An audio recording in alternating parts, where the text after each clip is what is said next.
Digital arrest के मामले लगातार सामने आ रहे हैं। एक ऐसा ही ताजा मामला टीसीएस में सॉफ्टवेयर इंजीनियर को 3 दिनों तक साइबर अपराधियों द्वारा डिजिटल अरेस्ट के माध्यम से प्रताड़ित करने का सामने आया, जिसे पुलिस ने मौके पर पहुंचकर मुक्त कराया। तो मैं आपको बता दें, पूरे मामले में जानकारी देते हुए एडिशनल डीसीपी राजेश धंडोतिया द्वारा बताया गया कि थाने स्तर पर साइबर अपराध को रोकने के लिए टीम गठित की गई है और एक प्रभारी को नियुक्त किया गया है और उन्हीं के पास में फरियादी के परिचित वकील अक्षय तिवारी द्वारा फोन लगाया गया था कि उनके मित्र को ऑनलाइन अरेस्ट किया गया है। पीड़ित मोहित मौर्य को एक ऑनलाइन कॉल आया था जिसमें उन्हें कहा गया था कि डिजिटल कोरियर में ड्रग्स और कई संदिग्ध वस्तुएं मिली हैं, इसके कारण आपको ऑनलाइन अरेस्ट किया जा रहा है। अब फरियादी का कॉल सीधे तौर पर बताया गया कि दिल्ली में साइबर क्राइम ट्रांसफर किया गया और इसी तरह कई घंटे तक उसे डराया धमकाया जाता रहा। इसके बाद मौके पर पुलिस पहुंची और फरियादी मोहित मौर्य को साइबर अपराधियों से मुक्त कराया। पूरे मामले में बताया जा रहा है कि पुलिस पहुंची जब तक साइबर अपराधी द्वारा फरियादी से 1 लाख रुपए के करीब राशि वसूल चुके थे और फरियादी ने ऑनलाइन लोन लेकर साइबर अपराधियों को यह राशि दी थी। साइबर अपराधियों ने फरियादी का ऑनलाइन दस्तावेज भी मंगवाए थे। तमाम जो बैंक अकाउंट है उनको भी साइबर अपराधी खंगालते रहे, लेकिन जिस तरह से यह तत्परता से कार्रवाई हुई है उसमें कहीं ना कहीं साइबर अपराधियों की जागरूकता न होने के कारण 3 दिनों तक फरियादी को फर्जी तरीके से डिजिटल अरेस्ट किया गया। पूरे मामले में साइबर अपराधी पर पुलिस द्वारा 30,000 का इनाम भी घोषित किया गया है। हाँ सर, सर मुझे एक बार इन्फॉर्मेशन दे दीजिए ना सर, ये कब तक चलेगा सर? मैं 3 दिन से ऑफिस नहीं गया सर, मेरा मैनेजर अपडेट पूछ रहा है सर। किस टाइम में आता हूँ ऑफिस? सर 11 से 11:30 के बेल का बोल रहे थे आप। मैं बोल रहा था बेल का मैं भी जाऊंगा, मैं भी कुछ बिजी हूँ। मैंने आपसे बोला था कि मैं 12 बजे के बाद जाऊंगा। ओके सर, थोड़ा जल्दी करवा दीजिए ना सर, ये हो जाएगा तो मुझे एनओसी वगैरह मिल जाएगा। तो मोहित या कोर्ट के हाथ में बेल मिले नहीं मिले आज, ये तो मैं 12 बजे के बाद जाऊंगा, वहाँ से बेल लूंगा। ये कोर्ट के हाथ में, कोर्ट में देखता हूँ क्या रहता है जाके। ठीक है सर 2 मिनट के लिए कोर्ट का मामला होता है, ये मेरे हाथ में नहीं है। सर 2 मिनट के लिए आप क्या कॉल पे आ सकते हैं क्या सर? ठीक है, किसी केस की तो मैं 12 बजे के बाद जाऊंगा। ओके, बेल के लिए देखूंगा क्या सिचुएशन है कोर्ट में। Okay sir. मैं ज्यादा देर वीडियो कॉल पर तुम्हारे सामने नहीं आ सकते क्योंकि इनवैलिड रहती है। मैं हूँ एडिशनल डीसीपी क्राइम ब्रांच। अच्छा, यस, अब बताएं, इसको आप डिजिटल अरेस्ट कर रहे हैं, मैं आपके बारे में इंफॉर्मेशन जानना चाहता हूँ। आप कहाँ से हैं? मैं दिल्ली में हूँ। ठीक है, ये मेरा चेहरा, इसका स्क्रीनशॉट बना लेना। मैं तो दिल्ली से ही उठाऊंगा, दिल्ली से, हैदराबाद से, जहाँ भी होगा ना, ये मेरा चेहरा जरा नोट कर लेना। ठीक है, 12 बजे के बाद जाऊंगा। ओके, बेल के लिए देखूंगा क्या सिचुएशन है कोर्ट में। Okay sir. मैं ज्यादा देर वीडियो कॉल पर तुम्हारे सामने नहीं आ सकते क्योंकि इनवैलिड रहती है। करीब मंडे को मेरे को शाम को 6:30 बजे के करीब फ़ोन आया था कि आपका DHL सर्विस से एक्सप्रेस से बात कर रहा हूँ। उसने अपना नाम बताया था और उसने बोला कि आपका कोरियर जो है वो कस्टम वालों ने जब्त कर लिया है और उसने मुझे कोरियर्स की डिटेल बताई।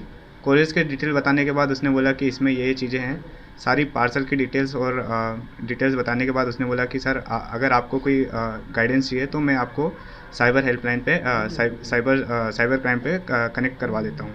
तो मैंने उनसे बोला कि ठीक है, आप मुझे कनेक्ट करवा दीजिए। तो उन्होंने कॉल ट्रांसफ़र कर दी। कॉल ट्रांसफ़र करने के बाद उन्होंने मुझसे बोला कि आपकी जो डिटेल्स हैं वो आप मुझे बताइए, आधार कार्ड वगैरह जो उन्होंने पूछा। मैंने आधार कार्ड बताया तो उन्होंने उधर से कंफर्म करा कि आपके आधार कार्ड पे मनी लॉन्ड्रिंग और ये सब चीज़ें चल रही हैं, इलीगल एक्टिविटीज़ हैं, आपके 5 जगह पे इलीगल बैंक खाते हैं, ये सब उन्होंने मुझे बताया। मैंने कहा कि मैं तो कभी बाहर गया ही नहीं इंदौर से, ना मैं कभी फिजिकली प्रेजेंट था, तो मेरे इतने सारे अकाउंट कैसे चले गए? तो फिर उन्होंने मुझे बताया कि आपके नाम से चल रहा है और इसके पीछे इन्वेस्टिगेशन चल रही है और आपको अभी अरेस्ट करना पड़ेगा, इस हिसाब से उन्होंने मुझे बोला। और फिर उन्होंने मुझे एक स्काइप आईडी दी जिस पे मेरी बात चल रही थी। स्काइप आईडी पे मैंने कनेक्ट किया तो उन्होंने मुझसे डिटेल्स मांगी। उन्होंने मेरा आधार कार्ड लिया, बैंक अकाउंट की डिटेल्स ली और स्टेटमेंट वगैरह मांगे। ये सब होने के बाद उन्होंने मुझे बोला कि आपको अपने स्क्रीन शेयर रखनी है और कॉल्स वगैरह अटेंड नहीं करनी है, किसी से बात नहीं करनी है। मैंने 1 दिन फॉलो करा, 2 दिन फॉलो करा, तीसरे दिन मैं परेशान हो गया था। और फिर अक्षय जो मेरा दोस्त है वो क्या है, एडवोकेट भी है, तो उन्होंने मुझे बताया कि ऐसा कुछ नहीं है और ये सब कुछ लीगल नहीं है। तब मुझे दिमाग में आया कि हाँ, ये चीज़ स्कैम है। और फिर मैंने इन्होंने मुझे बोला कि मैं मेरे एक पहचान में जो सर हैं उनसे बात करता हूँ जो कि साइबर क्राइम से रिलेटेड हैं। तो उन्होंने कॉल पे बात करी और उन्होंने बताया कि ये सब चीज़ें स्कैम है मेरी उनसे बात हुई। उसके बाद फिर अक्षय ने फ़ोन लगाया ऑफिसर को, और फिर ऑफिसर मेरे घर पे आए। उन्होंने बात करी जो स्कैमर है उनसे, और उनने बताया कि ये आप मेरा कुछ नहीं उखाड़ सकते। मतलब जो स्कैमर है उनने बोला कि मेरा कुछ नहीं उखाड़ सकते, कुछ नहीं कर सकते, ऐसा बोला और कॉल कट कर दिया सर। कितने घंटे आपको रखा, कितने देर तक? सर मंडे से कॉल आया था, तो मंडे शाम को, और मंडे ट्यूसडे थर्सडे, और सर आज मतलब आज सुबह ही मेरे को पता चला कि ऐसा कुछ है, ये सब कुछ नहीं होता है। तो आज मतलब सुबह ही मेरा रेस्क्यू हुआ है। कितनी राशि आपसे ले चुके थे? सर वो टोटल राशि 2 हिस्सों में करवाई थी उन्होंने। पहली राशि थी 99,500 की, और जो कि मैंने इंस्टेंट लोन से उठाई थी, क्योंकि मेरे पास उतने टाइम पे अमाउंट नहीं था। दूसरी राशि थी मेरी 35,000 की, जो कि मैंने एक कलीग से उधार ली थी, मेरे पास क्योंकि अमाउंट नहीं था। तो यही 2 राशियाँ गई हैं मेरी अभी। टोटल 1,30,000 का जो अमाउंट है वो लिया गया है। जो ठगी का फोन करा था वो किस तरह से बात कर रहे थे, क्या बताया था उन्होंने? सर वो तो ऑटोमेटेड कॉल थी सर। उन्होंने मतलब ऑटोमेटेड कॉल में एक बंदे ने एज अपने आप को सर्विसमैन बताया कि मैं यहाँ पे काम करता हूँ, अपने डिटेल्स वगैरह से रिलेटेड। और उसमें मतलब मैं समझ नहीं पाया कि ये बन के बोल रहे हैं कि एक्चुअल बोल रहे हैं, और इस चीज़ से रिलेटेड मतलब मुझे हिट नहीं कर पाई चीज़ें, इसीलिए मैं इसमें उलझ गया। तो आपको पहले से जानकारी नहीं थी डिजिटल अरेस्ट की? लगातार मीडिया में और फिर सोशल मीडिया पर इसकी सर मैं अभी क्या है कि कट चुका था, मतलब पेपर वगैरह पढ़ना बंद कर दिया था मैंने, तो इसके चलते मुझे क्या है अभी साइबर अवेयरनेस और ये सब अवेयरनेस बहुत कम हो गई थी। अब मैंने साइबर अवेयरनेस से जुड़ी चीज़ें मतलब इंफॉर्मेशन में लूँगा, और डेली न्यूज़पेपर रीड करने का मतलब करूँगा मैं। आप क्या करते हैं? सर मैं सॉफ्टवेयर इंजीनियर हूँ टाटा कंसल्टेंसी सर्विसेज में। आपका नंबर है? सर मेरा नाम मोहित मौर्य है। ये मॉर्निंग में लगभग 9 बजे की बात है। मेरे पास एक कॉल आया था अक्षय तिवारी का, जो कि एडवोकेट हैं। उनके द्वारा ये बताया गया कि सर मेरा एक मित्र है जो मोहित मौर्य है, और जो कि अभी डिजिटल अरेस्ट हो गया है, और इसने बेसिकली अपने एक जो इसकी पहचान थी एएसआई मनोज राठौर, जो कि क्राइम ब्रांच में ही काम करते हैं, उससे बात की। तो उन्होंने मेरा नंबर दिया था, क्योंकि वो बाहर अभी एक ऑपरेशन में चल रहे हैं ऑलरेडी साइबर क्राइम के।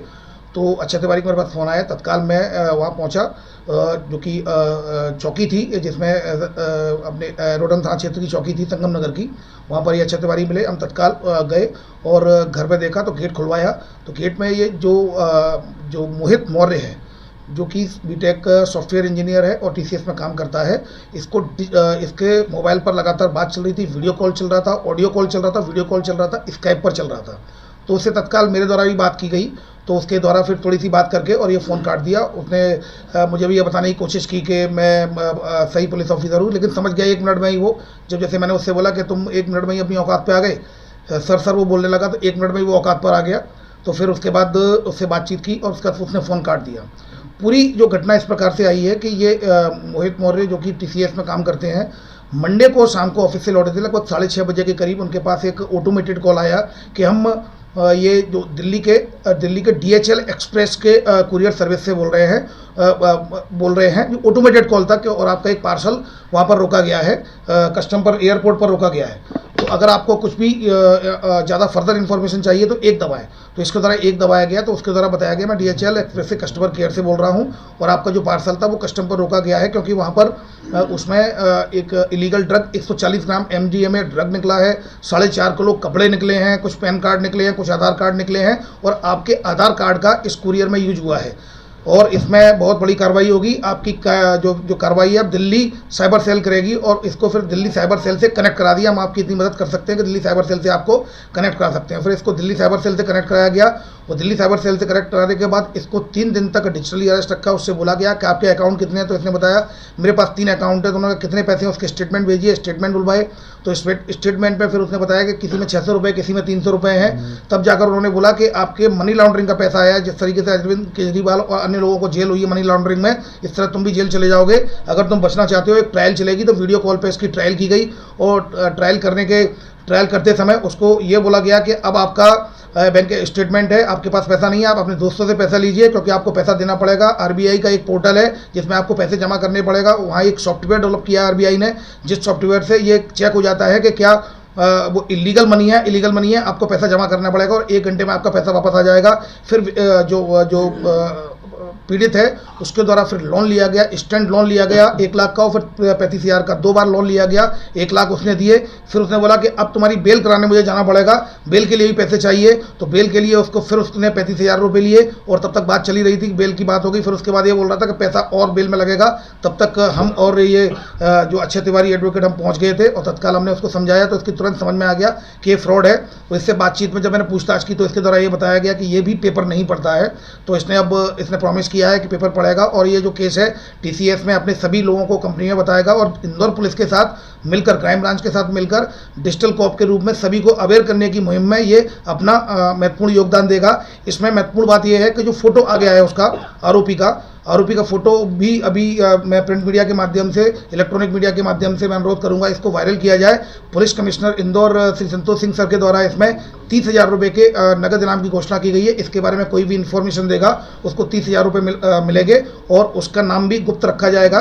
तो इसको अधिक से अधिक वायरल करने में आप सभी लोगों की भूमिका भी काफ़ी महत्वपूर्ण है, और इस व्यक्ति को, जो भी इसके व्यक्ति के बारे में सूचना देगा इंदौर क्राइम ब्रांच को, मैं नंबर बताता हूँ 9425126506, 9425126506। ये एडिशनल DCP क्राइम ब्रांच, ये मेरा ही नंबर है। कोई भी इसमें सूचना देगा, या इंदौर पुलिस कंट्रोल रूम के नंबर पर सूचना देगा, या फिर साइबर हेल्पलाइन नंबर पर सूचना देगा 7049124445, तो इसको पकड़वाने में मदद करेगा, सूचना देगा, उसको police commissioner Indore Shri Santosh Singh sir के द्वारा 30,000 का कैश अवार्ड दिया जाएगा। फिलहाल विक्टिम को मैं अपने साथ लेकर आ गया हूँ, इसकी कंप्लेंट रजिस्टर करा दी गई है, और अकाउंट भी ब्लॉक करा दिया गया, 1930 पर कंप्लेंट रजिस्टर करा दी गई है।